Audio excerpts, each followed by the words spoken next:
is Enterprise Morning, reaching you from Enterprise Television. I am Henry Ikwebike. We'll be starting off today with our newspaper headlines, and right after that, in a jiffy, would be I'm in conversation also for today, but please do well to be part of what we do. You can always find and reach us at enterprisetvnews.com. You may equally like, comment, and follow us on all our social media platforms on Enterprise TV7. We have today in our studios Emeka Madunago, journalist, public affairs analyst, and Innocent Adoluba, also a journalist and a public affairs commentator. Good morning, gentlemen, and welcome. Good morning. Gentlemen of the press. Yeah. Thank you so very much for your time. All right, so let's kick-start today with the Punch newspaper. We have interesting stories here. Rivers emergency law. Federal government deploys 10,000 troops against the vandals as opposition NLC protest. On the bottom strip, we have a new development for the good and great people of Ikorodu as Sanwo-Olu unveils new blocks of classrooms in the area. Police confirms the death of Inspector, 12 gunmen in fierce battle. And on the very top of the newspaper, we have Naira for crude. Full price hike looms as Dangote NLPC CL talks fail. And our talking point for today, PDP tackles APC as Kogi constituents begin Natasha's recall. I do not know this. Emeka, let me start with you. Should we in any way get to cast aspersion on the Punch newspaper at this point? Because this headline is really not what it is. PDP tackles APC as Kogi constituents begin Natasha's recall. Are they really recalling Natasha with the statements as made together by the Punch newspaper? No, we don't have to blame the Punch. They only reported things the way they saw them. You know, some mischievous elements have actually went out, invited people to an empowerment program. You know, of course, you know, normally people will write their names and signatures.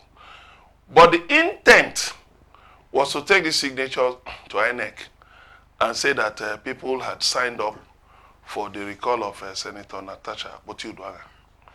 But you first of all have to inform INEC. You cannot talk about a recall process without, it's INEC that's supposed to initiate the recall process. You can announce it. Then, but you need to gather signatures in support. Then INEC will oversee the process. So they now blew it up. You know, the rumor went out that what these people were doing was not empowerment. That they were actually trying to gather signatures for Natasha's recall. So the thing blew up, and then PDP fired salvos at APC that they were behind the plot. Because if you remember, you know, when there was voting for Natasha's suspension, one of the senators from Kogi, you know, also voted, you know, he's from APC. He voted, you know, in support. And well, I felt that was in bad faith because you don't engage in such a thing. Somebody from your own state, you're voting for the person to be suspended, and you know that would deny her constituents of due representation. You know, I think he should have abstained. You see, when you play politics, Nigerian politicians, you know, unfortunately, are very naive people. They tend to forget that the future is bigger than what we see right now.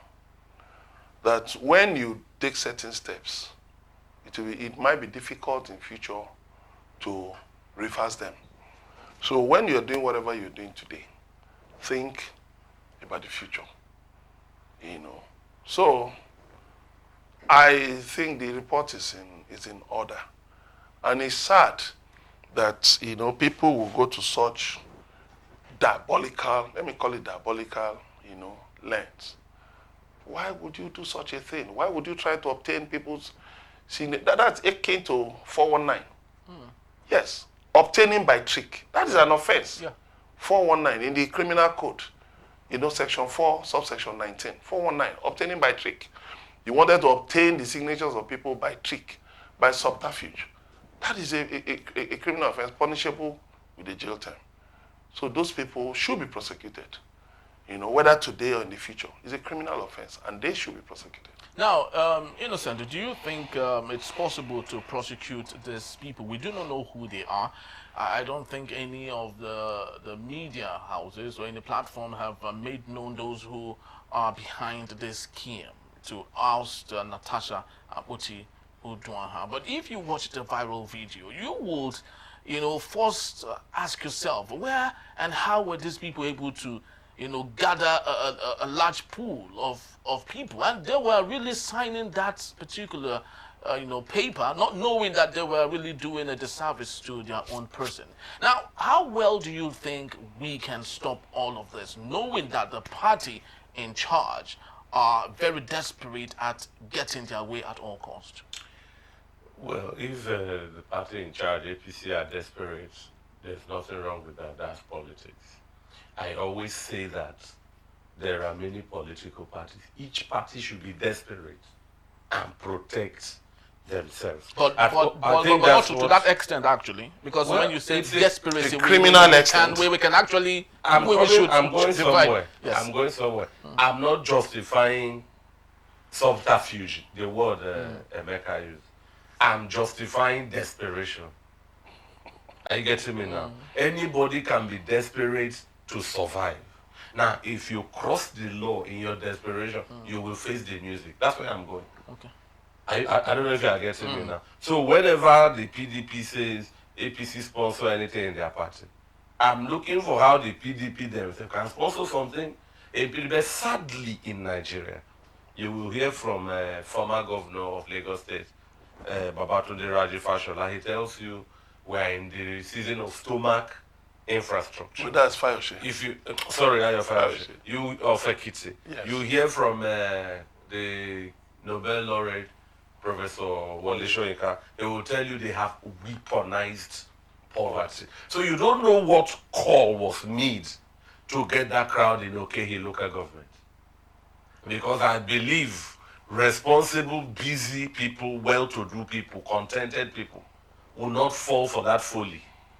Really, in today's Nigeria? No, I will take it again. They called it an empowerment I will program. take it again. Because Hold on. They will share rights. Yeah, and because all of course, Take this from me. Yeah. Responsible, busy people, But they are not busy. It's a rural area. Contented people. I know that area. Are you getting me now? I've been So, to but that you see, area. they went to Okehi. It means this will have to go around all the 5 local governments under her constituency. This is Okehi, there's Adavi, there's Ogorimagongo, Ajaokuta, and the rest of them. But the PDP National Publicity Secretary, Debo Ologunagba, has discountenanced this. And I think, like Emeka said, that is the voice INEC should be listening to. Yeah, the REC. Yes. The REC even came out. The Electoral Commissioner said there's nothing. That's the voice INEC should be listening to. Again, the media aide to Akpoti Uduaghan, Israel Arobonlo, has also said this is not the case. So now I will treat the desperation. We hear that while the case is in court, action should not be taken for the time being. We know Senator Natasha Akpoti Uduaghan is on suspension for 6 months. Is that too long for people to wait without playing these dirty antics? No. Well, you can say that if we have... What they're even saying, what our opponents are even saying is that she has not worked, to fight poverty, for infrastructure. And I asked, is Natasha the Minister of Works? She's a senator. It's only in Nigeria that you see people expecting senators to do roads, to build schools and hospitals. That is not their job. Well, I think I would love to, differ with that, because I personally have watched a video of her empowerment program, and I think I would love our editor Natasha in the course of this very to well. have that played, because I saw her really doing so much in human capital development. Yes, thousands of people. that is a personal thing. I'm talking yes. about the legislative agenda. The legislative agenda has nothing to do with fighting poverty. It has nothing to do with building infrastructure. Nigerian legislators are involved. because they now give them constituency, Allowance. which is No, not allowance. They select constituency projects Okay, yeah. that are funded by the executive. So can the executive funding it not execute? No, it's the executive that executes it, but it doesn't give them money, unlike contrary to the wrong impression people have that they give the money to senators and reps. No. They point out the project, and then the senators and reps, the senators and reps point out the projects, then the executive, implements the... Of course, with their influence, Yes. obviously. Yes. They No, have of to course, they decide are the ones, yes. Because they are the ones to decide the Yes, contractor yes. and who gets the job, how the Yes. jobs will be done, and So what is the state government doing? If you expect that Natasha will fight and if poverty, Natasha what is is the state government accused doing? of not fighting poverty, she is part of a government less than 2 years old. If she is failing, then the entire government is failing. Very, very true. Now let's look into other matters of good interest. Minimum wage, NYSC to spend 307.6 billion naira on corpus mobilization. Emeka, let me start with you. Every year, Nigeria mobilizes about 333,000 Youth Corps members for the Batch A, Batch B, and Batch C. According to the 2025 budget, it stated there about 406 billion naira is allocated to Youth Corps members, but of course it said that if they were to receive their 77,000 naira, then a total sum of 307.6 billion naira is to be spent on that. My question is, why then is it difficult for the federal government to make available these funds for these young lads serving Nigeria under the rain and in the sun? You see, the sad thing is that the concept of NYC has been abused. The concept has been lost in the maze But still of relevant. politics. No, I'm not saying it's irrelevant. What I mean is that core members are like voluntary, just voluntary conscripts. They are not employees of the federal government. They are just mobilized. So when you now say you're going to pay them minimum wage, what do you mean by that? They're actually paid an allowance. They're not paid a salary.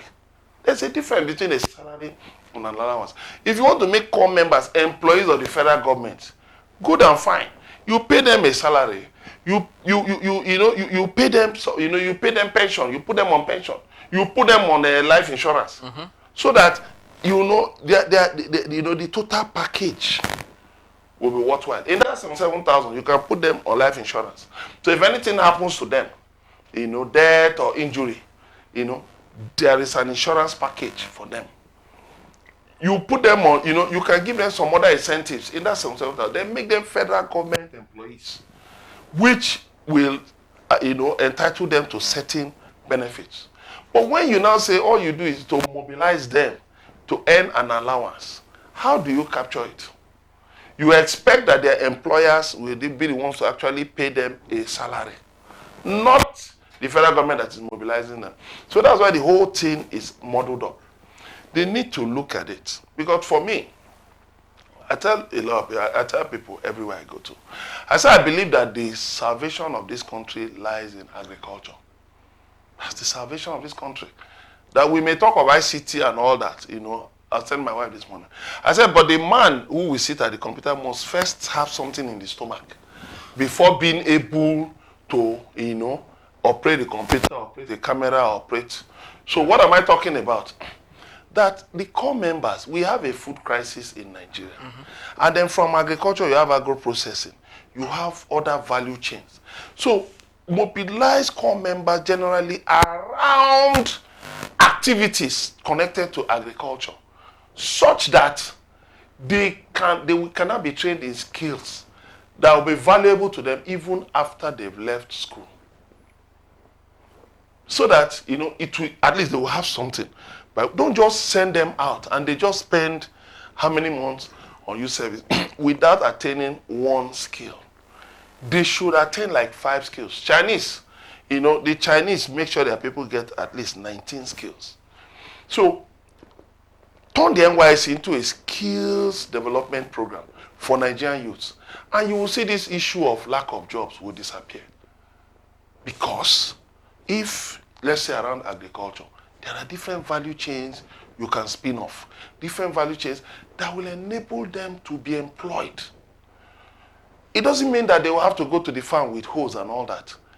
The ICT, if you deploy them in ICT or in schools or things like that, you will actually have something where they can find purpose, you know, in the value chain. Where there's a value chain where they can find purpose. Even if they work in, you deploy them, you know, in a bank, deploy them wherever, there is purpose. Their community development, their CD program, tie it to real community development, tie it to agricultural development, agro-processing. And that way, I'm telling you, you would have dealt with unemployment significantly. All right, so while we await for that futuristic dream, you know, to happen, Innocent Aduluba, there's a growing call from pundits that the NYSC should be dissolved. The importance and the relevance is as we have outlived what it is. On Enterprise Television, we of course do not buy the sentiment / the submission of that. But do you really think that with what we have, our experiences right now with the NYSC program and the youth corps members themselves who are involved in all of this, do you think there's need for us to have an overhaul or the system, or to totally dissolve it? Anyway, let me begin with the headline we have. It's very shallow. We know that in May 2024, the signing of the new minimum wage bill into law took effect. Now, by September, it was announced that 77,000 will be paid corps members. This headline says, minimum wage, NYSC to spend 307.6 billion on corpus allowance. No date. To spend in September. Well, they said they were supposed to start receiving that March. Supposed. So March this is my point. Yeah. I see this as a PR reaction to Rita Ushe Ogwamaye's. She had raised salient issues about municipal sanitation where she lives, and about the economy, and about corpus allowance. This is one. I'm waiting for reaction, objective reactions to this sanitation and to possibly economy. That will be on the table of the Honorable Minister Wale Edu. Now, if you talk about scrapping the NYSC, on the average, NYSC mobilizes 1,200 to 1,500 corps members for the orientation exercise across camps in 36 states, across 3 tranches of A, B, and C, resulting in an average of 55 corps members per batch, and the total a year to 330,000. Yeah. Now, what these corps members will get at 77,000, one batch will amount to 25.64 billion, and the total of 307.6 billion annually. These resources is their payment at the rate of 77,000. What Emeka has said, there are contracts, so their uniform is a big business. When I went to the camp in Oyo State, the mattress is not as high as my shoe heel. In fact, we need to go to where people who came late didn't come to get, after the camp had taken off like 3 days, it was like, he used the word salvation. It was salvation for me to see a room with just 2 spare mattresses, dusty with lizards and snakes. So we took them, we swept them with the broom for like a whole day, and put it under your... Now, sanitation, I would say toilets, was a big issue in the camp I went. So, if this amount, this 307 billion, like Mr. Emeka said, goes into that's their income, that's their earning. You pay people this amount every year. What do you hope to achieve with that expenses? And how will it come back? Where is the plowback? Where are the returns on investment? And as we speak, whether we agree or not, there are people who are in 200 level in school and 300 who know that they must serve in Lagos or Abuja. Yes, there is no, I don't know what word to use, so I don't deploy hyperbole. You know, so I would say here that from my NYSC experience, personally, the objective of the NYSC was achieved. I had prayed to God to send me to a village after leaving Unilag, where I could escape this combustion from vehicular exhaust and breathe well, because it wasn't long, some years after my surgery at Luth. So the school had taken my papers to make sure I serve in Lagos and be going for regular checks. I went there and withdrew it. And I was sent to a proper village, but with good third road. I found out that the students in that school don't get teaching attention.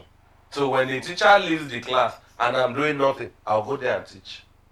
Or if I'm to teach in this class, the next class I don't teach, all of you will join us. You know. And before leaving, parents used to come to my school to greet me, come to my room. So if I want to be individualistic, with all modesty, the NYSC achieved its purpose. But on a whole scale, it's a big sham. It's a big sham. Obviously. I don't know if it's directly disagree. I agree with you. Yes. So Totally. just before we wind up for today, let's take a look at a quick one. The Guardian newspaper. We have the big story here. Okpebolo predicts a victory for Tinubu in 2027 as 17 local government bosses dump PDP. Emeka, you understand this terrain very, very well. The local government. Is he one of them? Yeah, of I course, was born in Edo, and I still have ties to Edo. You understand the terrain very well. So, do you think the Edo people would go for Tinubu, knowing that local government council chairmen have all transitioned from the PDP? I will advise my brother Monday Okpebolo to face the problems in Edo and stop all these distractions. There is serious insecurity problem in Edo. The other day, some of my friends were traveling to the east for a traditional marriage of one of us, and they were stopped at Ugoneki after Benin, on your way to Asaba. Benin Asaba Expressway. Yes, they because there was a protest. Women blocked the road, saying that Fulani headsmen had been attacking them, raping their women, killing their men, and not allow them to enter their farms. So that is a major problem. It's a major problem all over Edo State. The issue of insecurity. Why can't Monday, deploy his time, attention, resources to dealing with this? It's not difficult. You know where the problem started? When he came in, some people advised him to dismantle the Edo State Vigilante Services. While Obaseki was there, the former governor, Godwin Obaseki, Edo Vigilante Services, they were deployed in deep, deep forests, and they were able to secure the states. I'd been inside some remote areas where it was only Edo Vigilante I saw. I didn't see police, I didn't see soldiers, I didn't see civil defense. But since he dismantled them, because you see, the kind of Nigerian politicians we have, I think is a problem. People are just filled with so much ego, infantile ego. People are filled with so much hatred for one another. But Emeka, let's not sweep under the carpet. The same people, the same boys, or Obaseki boys, it's on social media, the way and nature, the barbaric way they terrorize people. Yeah, right in the that's city. where I'm coming to. Anyone That's where I'm coming to. With a car. They were supposed to deal with security. But because they were not supervised, they were given a free hand, and then they became something else. Is it not the same problem Obaseki's Okpebolo's people are having now? The other day, a 2-year-old girl was killed somewhere in Edo State because some task force officials were pursuing, a bus driver, and then he ran into some people and killed the 2-year-old girl. Now he has suspended them. So that tells you that, look, all this hatred, all these personal things in politics in Nigeria, they are not necessary. Why would you dismantle a security outfit that already had good information about how to deal with security threats? We are just, I don't know. Our politicians are just a strange breed. Very, very true. Innocent Aduloba, the person of Monday or Ebolo, I remember everything that went down to getting him the ticket, and most remarkable one was when he bowed down to greet the Senate president. And of course, let's not forget the influence of Adams Oshomole on getting him that particular position, which was very obvious. Now, do you think this is more like a repayment for the goodwill of this people to President Bola Ahmed Tinubu? Well, first of all, is Monday Okpebolo older than 6 months in office? You know, they are one of those in the off-cycle elections. Yeah. Wasn't that in September, I think? Yeah. You know. And so from September till now, like Emeka said, there are priority issues, there are burning issues for a new infant governor, if I should say so. So, and instead of tackling this, one of the first recipe is mass decamping. Notice that there are 18 local government areas in Edo State. So if 17 have decamped, we don't know, is it all of them or just 17? 17, only 17. So maybe I need to research and see, in quotes now, the political Judas, because they are all now in one bandwagon, so to speak. So I'm praying for the right reforms.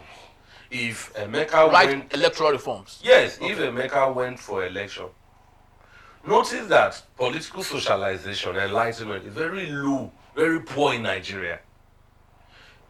A political party is nothing but a label for identity. Okay. It's like the Super Eagles going to a World Cup. By the time you see all the sporting jerseys, each one has a brand. Yeah. That's a label. So if Emeka is from the All Progressive Congress, that's his label. You are a label party, that's your party label. If you are going to swap label, having been elected, you will lose your seat. There should be no explanation to whether your party was in crisis. When the American president was under impeachment moves, I was telling my wife, if this was in Nigeria, his party people would decamp. You know, you didn't see, Trump is a man of, allow me to say, he is of bipolar excesses. Whether you go left with him or right, some of his actions or utterances may not have glorified the Republic. They stayed put. They stayed put. The same if you go to England, Conservative and Labour. If anybody, there should be a law. If anybody, anytime, under any reason, any elected Nigerian politician leaves a party, the person who came second in that election should take the seat. Yeah. We are husbands, for God's sake, and then we have neighbors who are in other families. Can you swap your family and go you know, there should be that law. There are this, in quotes, if a party is for convenience. If tomorrow this APC loses the presidential election, you will see a mass exodus again. Yeah, to the next party. With political explanations. So I don't know. And in Nigeria, those who have decamped, was it Adams Oshomole who said it famously, that once you join the APC, your so maybe they've crossed over to salvation, political salvation. But it's an insult, it's an affront on the electorate. Very, very true. And equally an affront to democracy, because it's about participation.